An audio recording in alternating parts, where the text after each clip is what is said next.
Welcome, ladies and gentlemen. How you guys doing?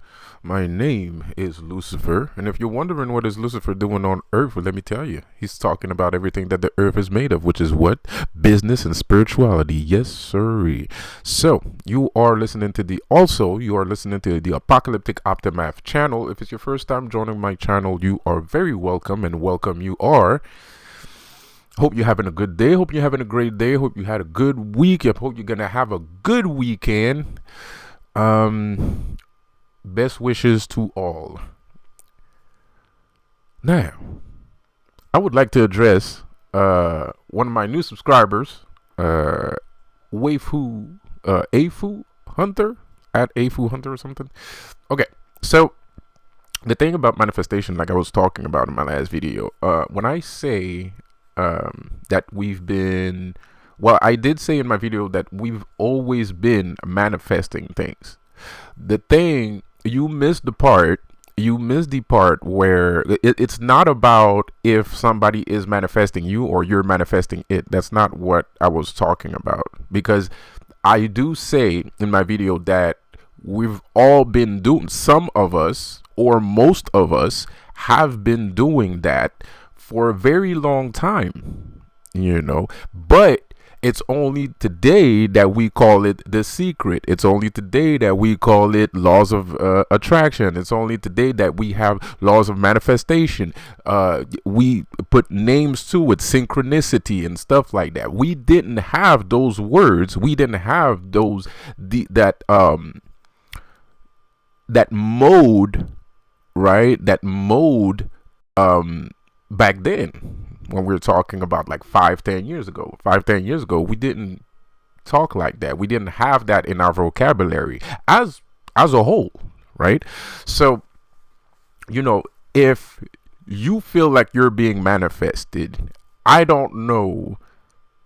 I mean, I guess that can happen. You can get manifested, but speaking of specific techniques, I think that would be a specific technique. If somebody wants to manifest you, like I know, like if people want to call me, they can, right? And if they try hard enough, I will show up, right? So I know that much, right? Or when sometimes you appear somewhere where somebody needs your help, you're just there at the right time, that happens a lot. You could say that this person manifested you in their life and something like that. But when we're talking about deliberate manifestation, like when I say that I've manifested women in my life, right? Like most of the women that I wanted, if not all the women that I dated, that I wanted in my life, I did manifest it on purpose, right? It was on purpose. I wanted this person. I knew I was going to get this person. I even took a step back. I wasn't going at this person's house, knocking on her doors, sending her love letters. I wasn't doing none of that. I see somebody that I want, and in my head, I'm like, I'm going to get you. You're the one I want. I choose you. And then life starts putting in motion a series of events where we get to meet up, right? Where we're just like, we're obligated. She's obligated to go out with me.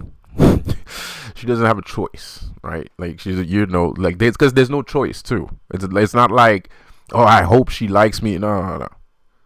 This is who I'm going to be with, and that's it. Mind you, when you manifest like that, you have to understand you're manifesting everyday people. You're not manifesting your dream girl, your this and that. So of course, there's breakups, but that's the case for most people. Some people find their love of their life the first go around, and they don't need to date around or anything like that. That happens. It's very rare, and I feel like it's very rare. But a lot of young adults nowadays are a little bit less frivolous, right? So they meet in college, and since college they're together forever, right? And a lot of young adults, that's what they're doing right now. That's the name of the game. Like they meet somebody in school, and then they stay with the girl forever. That shit used to be some old school shit, right? But it's coming back in style.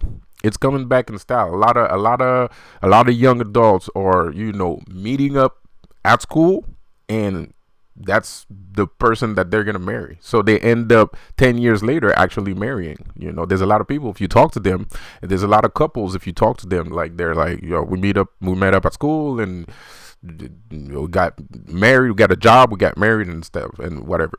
So that shit, that's coming back in style. Back in my days, we used to call that old school. It was our parents that used to tell us, oh yeah, I met your mother, she was the love of my life, and we've been together for 50, 60 years. It's coming back in style. People are doing that right now, bro. There's a lot of couples, there's a lot of young adult couples that's been together for like 10, 15 years already. There's a lot of people that get married a lot earlier too. People are getting married at 20, 25, like, so yeah, you manifest things, and it's normal to have breakups. It's not that you suck or you don't know what you're doing. You know what you're doing. It's just, that's a person. This person, you manifested a real person. You manifested a person that had a long history, that had a history as long as you have. So this person has complication. This person has, their own persona, their own mindset, their own point of views. It's not necessarily that this person is your better half. You might feel like that person is your better half, but it's only through discovery that you're going to figure out if this person is your better half. Because like I said, you didn't manifest. It's not like you were saying, the way that I'm saying it, it's purely by eyesight. Like I see a girl and I'm like, I want her. So I'm not telling the universe, oh, I want this girl to be sweet and stuff and blah blah blah. I'm not asking the universe anything. I'm just zoned in on somebody. So sometimes it ends up being good, sometimes it ends up being bad, right? But at the end of the day, if you wanted to manifest something more, you can, right? So I don't know about the whole, because I believe that you can manifest a real person. And what I mean by a real person is like a person walking down the street, right? Like you can manifest a person that you see walking down the street, or you can manifest a dream, right? You can manifest a dream boy or a dream girl, right? And I do believe that you can manifest it. Absolutely. So now we're not talking about somebody that's just walking down the street. You're talking about a true manifestation, right? A complete manifestation, a complete stranger, something out of your dreams, out of your imaginary, right? So is it deliberate? I hope that answers your question. I mean, yeah, it is. So, and yes, there is techniques. So I hope that answers your question. I hope that answers your question. I feel like I answered your question, and anyways, so welcome to my channel. I really appreciate you being there. And I know your position on, this, how do you say, depression thing that's going on and stuff. Like I said in my other video, man, if you want to talk, I'm there, but like I said, I'm not gonna go around the bottle with you. Like if you want real solutions, if you're ready to undertake solutions, and if you're ready to take the advice, because you can get advice from 1,000 people from 1,000 countries, it's not going to change anything. If you are not ready, it doesn't matter what people tell you, it doesn't matter what people do for you, it's not going to change anything. You're the one that has to take responsibility for yourself. Like I said in my video, you have to take responsibility for yourself, and you have to make the choice to not want to feel that way. Once you make the choice to not want to feel that way, then you can proceed into taking steps to actually not feel that way. But you got to make that choice. Until you make that choice, you're just going to go round and round and round and round, So anyway, I hope that answers the question. The other thing I want to talk about. So This is a perfect segue because we're going to talk about apocalyptic aftermath, right? We're going to talk about the apocalyptic aftermath magic system. If you want to practice, let me give you a recipe for apocalyptic aftermath, right? If you want to practice the apocalyptic aftermath system, if you want to practice this, you're going to need the recipe. You're going to need a couple things, right? You're going to need a chalice, as I always say. You're going to need a demon. You're going to need a demon. You're going to need a chalice. And you're going to need a specific aim. So you're going to have to find a demon to work with. You're going to have to find your personal demon to work with. Everybody has a demon that they have an affinity with. You're going to have to find that, right? That's the complicated part. That's the hard part, because now you're going to have to do research. Right? You're going to have to do a little bit of research to find out what demon is okay for you. And if you don't know, if you don't have a demon in your life, that means if there's no demons that ever entered your life, like a lot of people have Lilith that walks into their lives. A lot of people have Lucifer walks into their life. Some people have Asmodeus walk into their life. Personally, I have a lot of affinity with Clonic, but I am Lucifer, so of course I have an affinity with Clonic. He's damn near my right hand. He's literally my right hand, right? So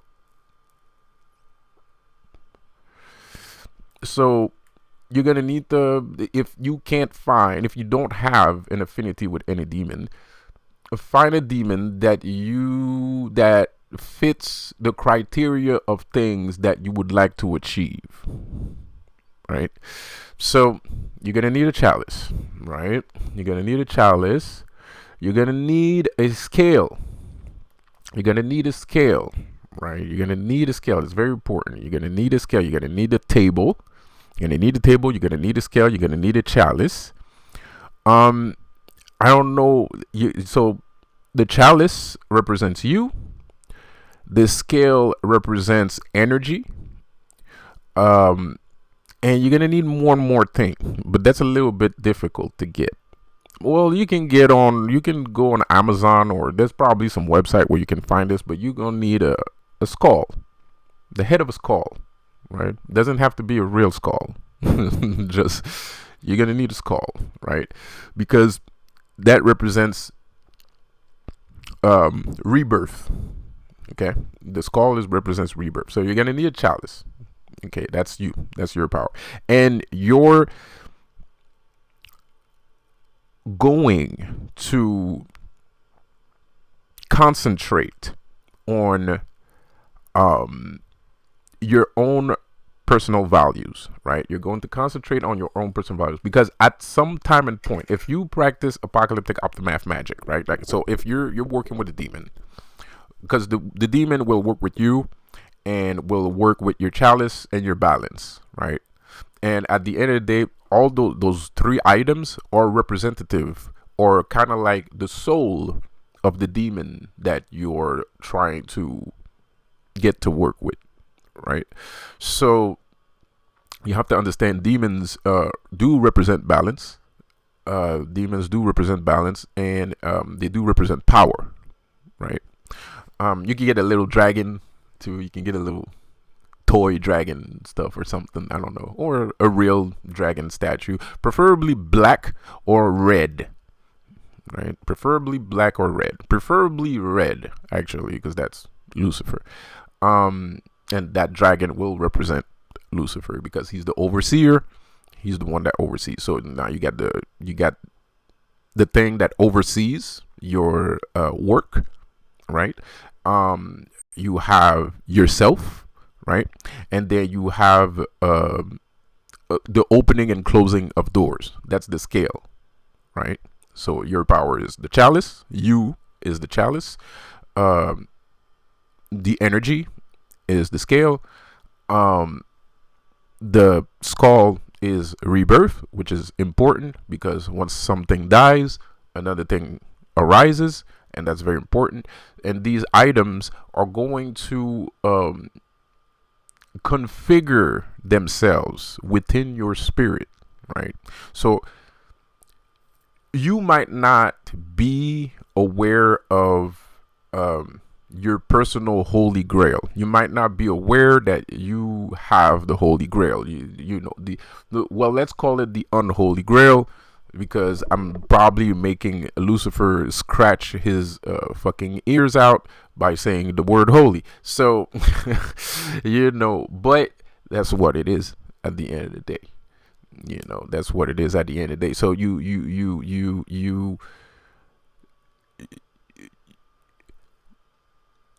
so anyway, it's gonna configure it's gonna configure the notion of the chalice, and if you do it right, you will start having like visions, kind of like like you'll dream, and you'll kind of have like epiphanies. You'll have epiphanies about the chalice, because once you get into apocalyptic aftermath magic, the thing is,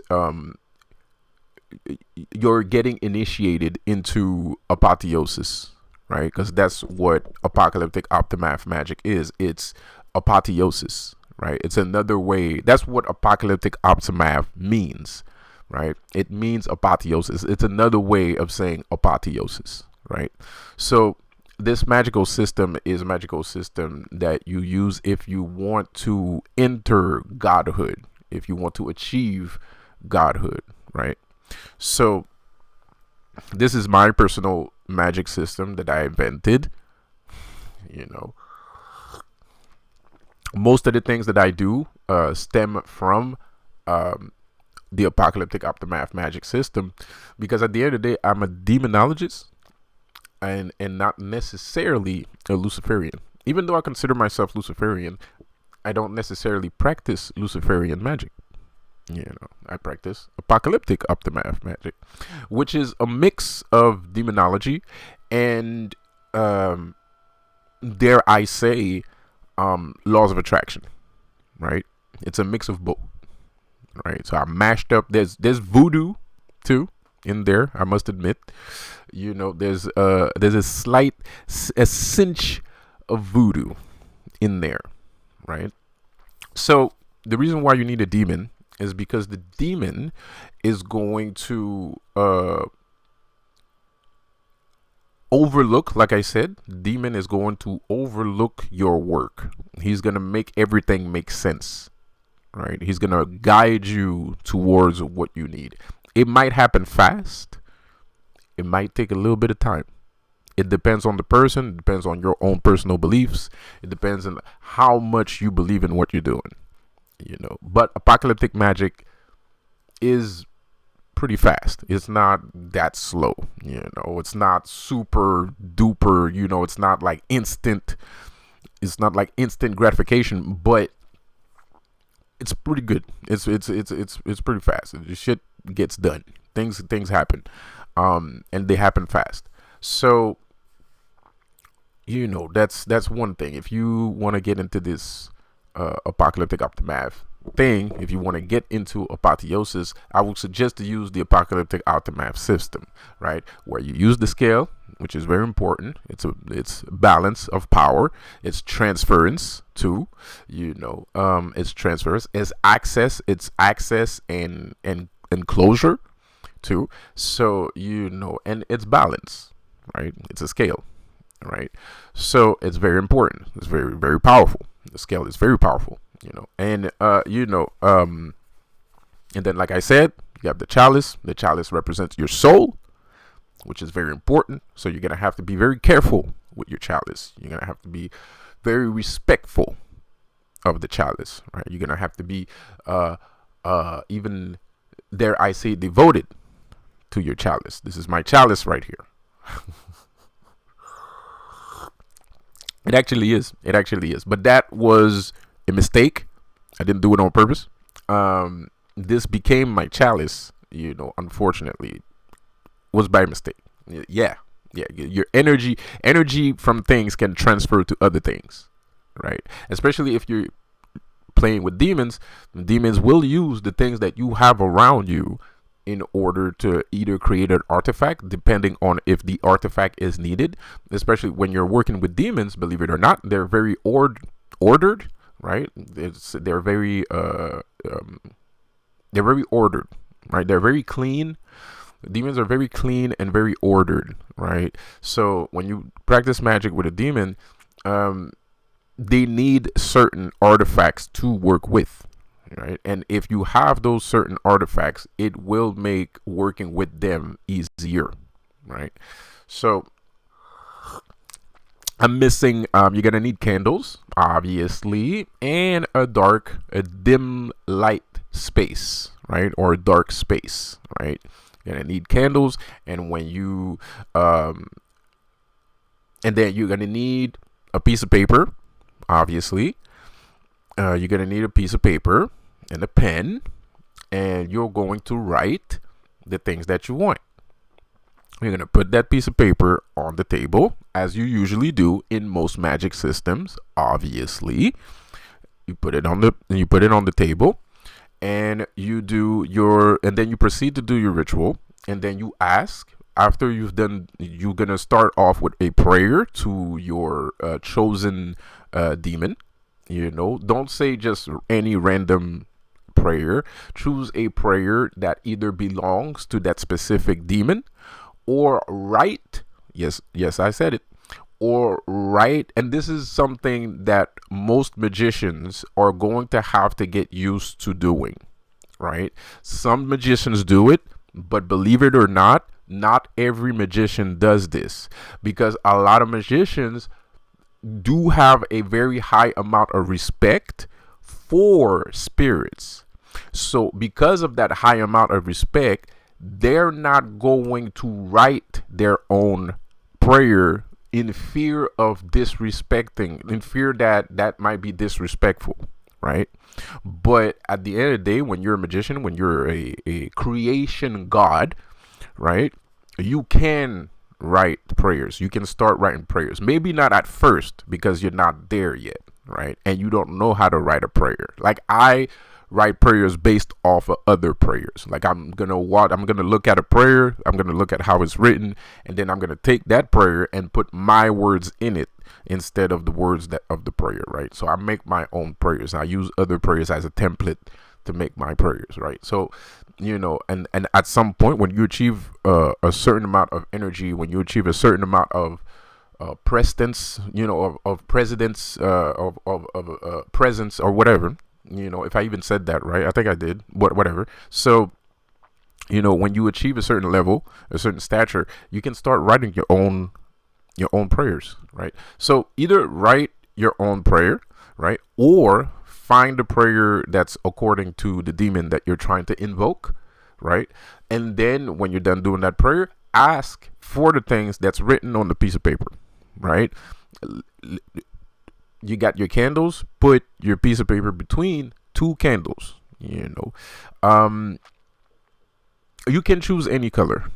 Is there a color specific? Well, you can choose, if you want, you can choose the candle color of the demon that you're working with, that you want to try to work with. But is there, in general, like, do you need a specific color for apocalyptic aftermath magic? No, because all candles are powerful. All color candles are powerful. Red candles are powerful. White candles are powerful. Black candles are powerful. Purple candles are powerful. Yellow candles are powerful. Green candles are powerful. All candles, or orange candles, are powerful. Yes, I said orange. Pause. But all candles are powerful. So you can use any color that you want. It's not going to change anything. So if you want to go for cheaper, you can just take 2 white candles. Like, if you want to, because it's cheap, it's easy to find. White candles are easy to find, and it's not gonna disturb your process, right? So yeah, man, that's the recipe for a little bit of apocalyptic aftermath magic. But I must warn you, you will get visions. And you're gonna get visions of chalices. You're gonna get visions of cups. You're gonna see water. You're gonna see a lot of water. You're gonna see a lot of water. You're gonna see the chalices. You're gonna see a lot of water.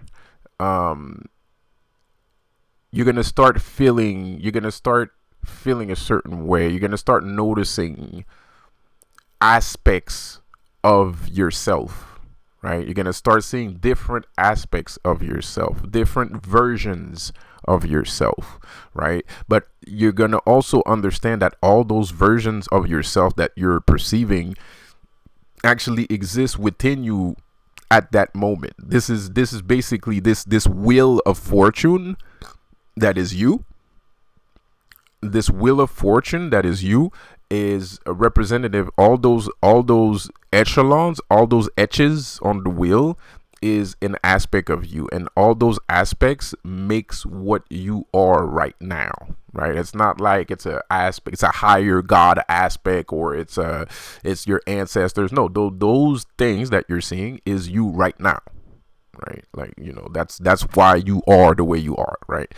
And it's important for you to realize these things, because once you realize this thing, then you can come into your power, right? You will come into your power, and you will gain more spiritual power and more spiritual strength, right? So anyway, that's what I wanted to say about apocalyptic aftermath. I wanted to say one more thing before I leave, because I just made two-hour videos, so I'm gonna chill a little bit. But I do want to say something though, guys.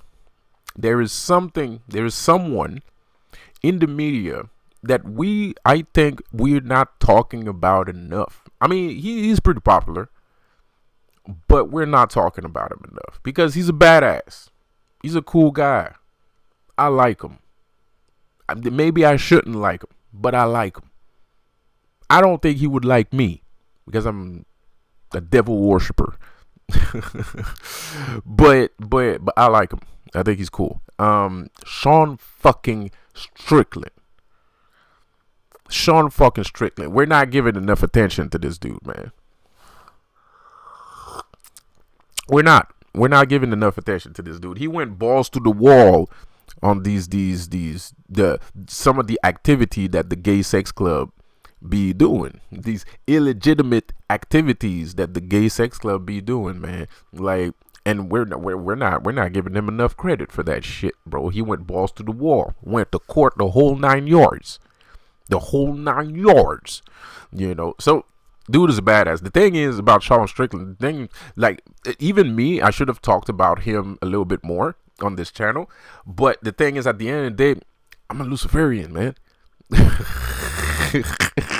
And normal people that have no idea what Luciferian or Satanism is, you can't go around just pull up. You can't just pull up on people and be like, yeah, like, you gotta be careful, like, because at the end of the day, no one knows except for Satanists and Luciferians. If you're not a Satanist or Luciferian, you don't fucking know what the fuck that shit is. Pause. Pardon my language. And the only thing you know is what those people told you, right? So Luciferianism is not an easy thing to do, man, because you got a lot of explaining to do, and Lucifer ain't about explaining shit. Trust me. Like, I'm speaking from experience here, bro. Lucifer ain't about he doesn't waste time. Lucifer does not waste fucking time, bro. He's not gonna sit there and try to convince you of yada yada yada. If you don't fucking trust me, that's how Lucifer works. If you don't fucking trust me, that's your fucking business. I got other shit to do. That's Lucifer, man. That's how he fucking works. He's not fucking joking around, bro. He's not fucking kidding, So, if you ain't if you don't fucking trust what you see in front of you, that's your business. I ain't got time for this. I don't have time for this, bro. Like, there's billions of people on this fucking planet. There's a lot of work to do. There's demons, there's that, there's God, there's, like, bro, I got a lot on my plate, man. So, And demons don't like wasting time. There's no demon that like wasting. That's the worst part. That's the worst thing you can do. If you want to curse yourself, call a demon up for no reason. That's call a demon for no reason, and he's gonna curse your ass. Like, I tried. Trust me. Like, I called Asmodeus once for no fucking reason because I wanted to know. I wanted to see if that was true. I wanted to see if that was true. I called him up for no reason. Oh boy, dude. Not gonna do it again. I'm not gonna do it again, bro. So they don't like wasting time. They don't like wasting time. Yes, I do need to get a better chalice. I will. I know. So I need a candle thing, chandelier, whatever. I need a candle holder too, a nice one. I don't use candle holders. I use plates. Just put it on the plate. But Lucifer Ratter's a candle holder than plates. But that's my voodoo. That comes because that's a voodoo practice. That comes from voodoo. It's not that I didn't want to buy, candle holder or some shit like that. I'm just used to doing that. I've been doing that since I was a kid. So I'm used to using plates, putting candles on plates and stuff like that. I like doing that because it's a time in voodoo. When you do that, that's your time to meditate. You meditate a little bit. Like the first thing you do in voodoo is like while you're preparing your table or you're preparing your ceremony, you can use that time that you're preparing the candle, because you can prepare the candles because you can write things on the candle. You can write specific things on the candle, or you can put certain symbols on the candle. So while you're doing that, or you can actually put your energy in the candle before putting it on the table. So in voodoo we do that. So that's why I don't use candle holders, because I use that time to meditate, right? To concentrate on what I'm doing. And as I light the candle, while the whole process until the candle is lit and standing straight, the whole time I'm concentrating on the ritual, I'm concentrating on the magic, I'm concentrating on what I'm doing. That's why I don't have candle placeholders. But Lucifer Ratter's a candle placeholder. So whatever Lucifer wants, Lucifer gets. So back to Strong Strickland. That's the thing, though. I don't believe like I think Shawn Strickland should be a Luciferian. I think Shawn Strickland should be a Satanist. Yeah, absolutely. I think Shawn Strickland should read the Satanist Bible from Aleister Crowley, from Anton LaVey. Aleister Crowley. I think he should read the Satanic Bible. I think he should become a Satanist. But the thing is, Strong Strickland's not a stupid guy. He's not dumb. So I feel like that's why I'm afraid of Shawn Strickland. That's why I'm afraid of Shawn Strickland, because I don't think he's not stupid, right? So I don't think like he would appreciate a devil worshiper like me to actually give him praise, because even if I don't think Shawn Strickland would appreciate me telling him that he should be a Satanist, because he's not stupid. He's a logical man. Like, I don't think he believes that big in God. I think he's smart enough to understand that God is a little bit full of shit. I think he's actually said it once in one of his interviews, because I saw one of his interview and that shit broke my heart, man. He was talking about like when he was younger and how he grew up and shit, and the bullying, being bullied and not liking bullies and shit like that. Broke my fucking heart. He doesn't like people because people are shit. And I feel that. I feel the same way, bro.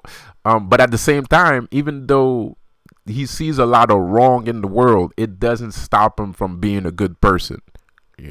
So I feel like he's like me, right? I see a lot of wrong in the world, but it doesn't stop me from being a good person. Like, it doesn't, I don't like people. I don't like people. You know, I don't like Canada. I fucking hate it.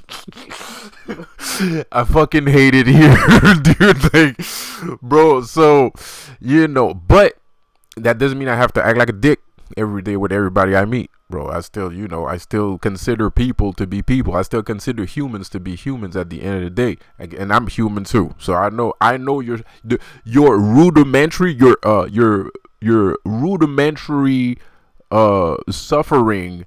I'm going through that too. You know what I mean? Like suffering as a human being, everybody goes through that. At the end of the day, you got to understand that everybody, as a human, the human condition, everybody has to live in the human condition. There is no if and buts about it. I remember one time I asked Lucifer for a armor. I wanted protection, right? And he told me, Lucifer told me, can I say this? So Lucifer said, here's my armor. He said, you're going to wear Lucifer's armor. Here's my armor, right? So he gave me his armor. But when he gave me his armor, he said one thing, and I'm never going to forget it. I don't know why, but that shit stuck in my head like a motherfucker. Because at the end of the day, you know, you're talking to a god, you're talking to an entity, you know, a very knowledgeable and that has existed for eons, right? So it's sometimes they say things and it just hits you, you know, you're like, whoa, you know, that's powerful, you know. So he gave me his armor, but he said, here's my armor, but there's one thing though. I can't help you when it comes to living the human condition, right? And that always stuck with me, man. That always fucking stuck with me and shit, you know. So that means, what we means by that is you can become as powerful as you want to.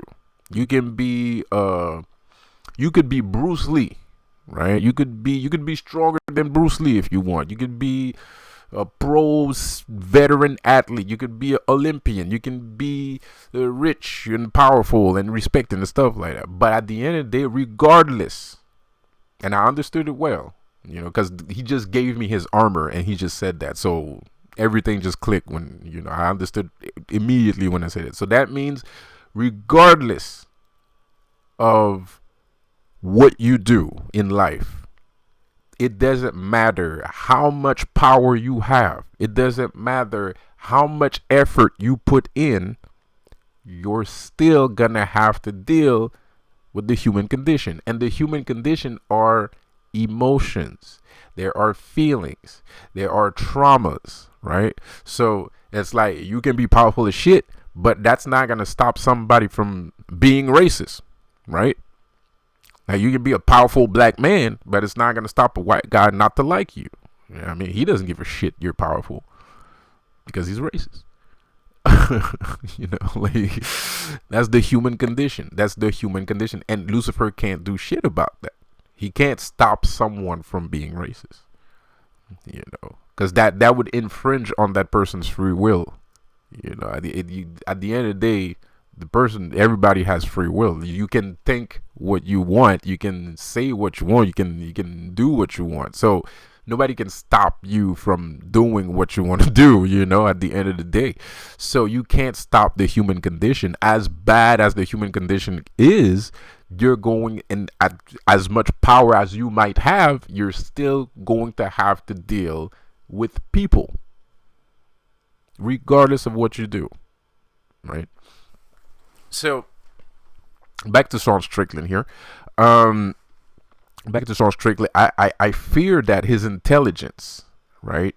I fear his intelligence is gonna be like, you know, he's gonna disregard. I'm pretty sure he would disregard it. He would laugh it off, right? He would probably have a nervous laugh and laugh it off, right? You know, not disrespectfully. It's just he probably doesn't see himself doing that, right? And a lot of people don't see themselves doing that, and that's what stops them from doing the thing in the first place, because they don't see themselves doing that, right? But at the end of the day, the way Shawn Strickland thinks, the way he conducts himself, the intelligence that he has, the toughness that he has, the skill that he has, I feel he should read the Satanic Bible. I feel like he should definitely. My advice to Shawn Strickland is read the Satanic Bible alone, with no one else around.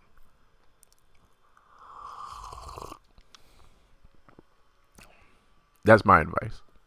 If I would give this man, this grown ass man that don't need advice, by the way, I would tell him to read the Satanic Bible. Absolutely, he would be very surprised in what he's gonna find in there, and he'd probably find himself in there. He would probably find himself in there, man. I'm pretty sure he would find himself in there, bro. Like, I'm pretty sure. I'm pretty sure he would find himself in there, man. Because it's there's a lot of the values in the most. I was reading about sacrifice in the Satanic Bible, man. Like just the other day. It's kind of like my Bible, man. Like I read pages here and there and stuff like that. And I was reading about sacrifice. There's a whole chapter about sacrificing, and it's very interesting. It's very interesting. I'm not gonna say what's in that chapter, but it's very fucking interesting, man. It's very interesting because it's YouTube, so I don't want to say things. I probably shouldn't even say the word sacrifice. So it's YouTube and everything. So, but man, I'm telling you, man, like Shawn Strickland would probably find himself in the Satanic Bible. Am I trying to recruit Shawn Strickland? No, I just feel like he's been fighting a good fight. I feel like I feel like, and he did some pretty hardcore shit, man. Like I think he like took down like a A&R from like a like a big company too. I don't remember, man. Like the dude was like going at underage girls and stuff, and Shawn Strickland just went fucking ham. And I think like the girl that the dude was trying to molest basically was one of his family, like part of his family or a friend of a family and some shit like that. But this dude's powerful though. The guy that he did that, the guy that he was like, he called out, he basically was the whistle blowed on this dude, but I wouldn't call it whistleblowing, but kind of. I mean, like, but I say whistleblow because that's how big the guy is, right? I think it's like he's like in the music industry or some shit like that. And the dude wasn't backing down too. Like he wanted to bring Shawn Strickland to court, and Shawn Strickland replied back with tweets and shit. He's like, "Let's fucking go. Let's do this. I'm gonna take you down and shit." And so the dude is out here. He's out here, man. He's out here. He's doing things, bro. It's a bit dangerous. I mean, I think people that have attained a certain level of success and fame should be aware that people look up to them, right? So some of their choices, some of their personal life choices might affect a lot of people, not just the people around them, but people in the outside of their friend and family circle. I'm not saying that you're responsible for anybody's life, but regardless, people like you, so of course they're gonna try to be like you. So but the thing is, all strictly, but the thing is, as good as that is for someone with notoriety, to take responsibility for themselves, you have to understand you're still inside of the circle. Like, you're in the inside, right? Like, it's me, I can talk from, I'm on the outside, right? Nobody owes me money. I don't owe nobody money, so I can talk because I'm from the outside. It's dangerous and that's the thing too. Even though I'm on the outside, it's still dangerous for me to speak about these things, right? It's still dangerous for me to speak about these things. So it has to be even more dangerous for you if you're in the inside speaking about these things. And that's why sometimes your fans are kind of like, shut the fuck up.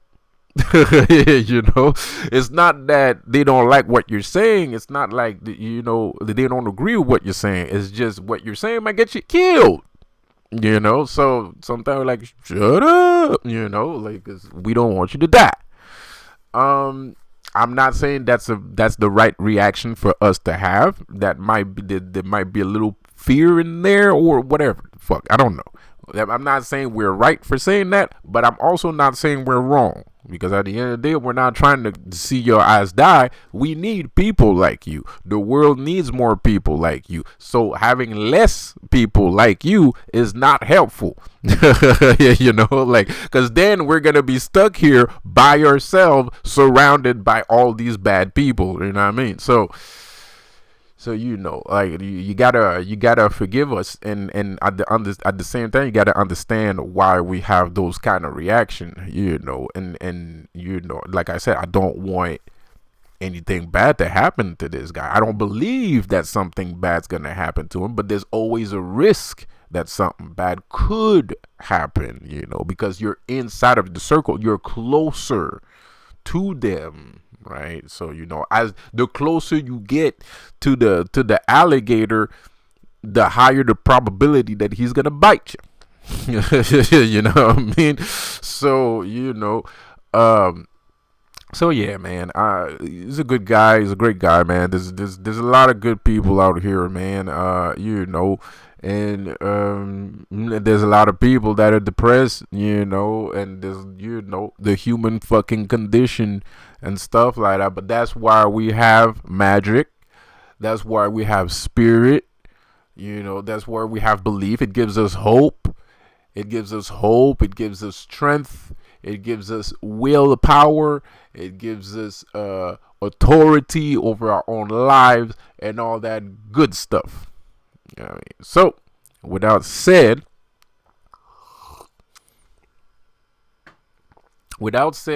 I'm going to let you guys go. See you guys later. Have a good one. Peace out.